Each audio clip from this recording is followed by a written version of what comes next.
Health টিপসে আপনাদের সবাইকে স্বাগতম জানাচ্ছি। আমাদের আজকের আলোচনার বিষয়, স্ত্রীর সাথে সঙ্গম করতে গেলে কি পিছন দিক থেকে করা যাবে?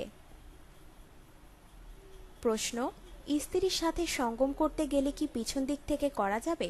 উত্তর, আপনি সামনে এবং পিছনে উভয় দিক থেকেই সঙ্গম করতে পারবেন, তবে সঙ্গম অবশ্যই যোনিপথ দিয়ে করতে হবে।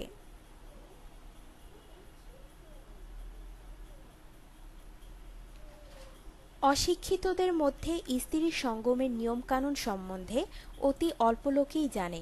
অশিক্ষিতদের মধ্যে ইহা শুধু যুগ পরস্পরা চলিয়া আসিতেছে।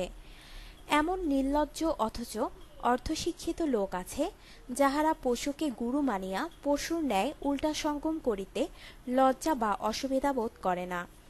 আজকাল এক প্রকার জীবের সৃষ্ট হইয়াছে, উহারা শিক্ষিত হইয়া বিদেশী ও বেজাতির রুচির অনুসরণ করিয়া দণ্ডায়মান অবস্থায় রতিক্রিয়া সম্পন্ন করে।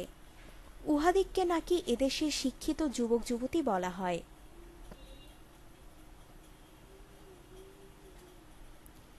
জ্ঞানীগণ বলেন, কতিপয় দিন ক্রমান্বয়ে দণ্ডায়মান হইয়া স্ত্রী সঙ্গম করিলে পুরুষের সর্বাঙ্গ অকর্মণ্য হইয়া পড়ে। দুনিয়ায় যাহা অস্বাভাবিক, পাশ্চাত্যের নিকট তাহাই স্বাভাবিক। তাহাকেই এদেশীয় যুবক যুবতীরা অনুসরণ করে। ইহাতে স্বামী স্ত্রী উভয়ই ভগ্নস্বাস্থ্য না হইয়া পারে না। উক্ত প্রকার সঙ্গমের কারণে সন্তান জন্মিলে উহা নির্লজ্জ লম্পট অর্থাৎ পরস্ত্রী হরণকারী হইবে। বহুদিন যাবৎ দণ্ডায়মান হইয়া সঙ্গম করিলে কোনো একটা কঠিন ব্যাধিতে আক্রমণ করিবেই।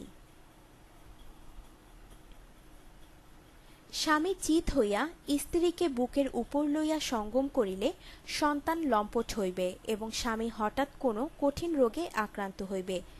স্বামী স্ত্রী বসিয়া কুজভাবে সঙ্গম করিলে সন্তান কুজো হইবে এবং তাহা ফিক ব্যথায় অর্থাৎ পার্শ্বে বেদনায় আক্রান্ত হইবে। বসিয়া সঙ্গম করা স্বাস্থ্যের পক্ষে অত্যন্ত ক্ষতিকর।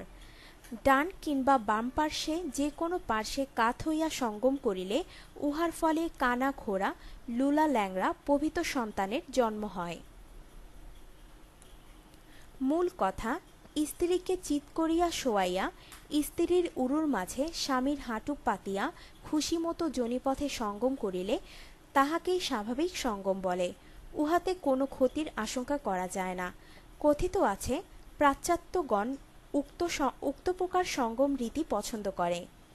উত্তর দক্ষিণ শুয়ে সঙ্গম করিতে হয়, পূর্বে পশ্চিম শুয়ে সঙ্গম করিবেন না।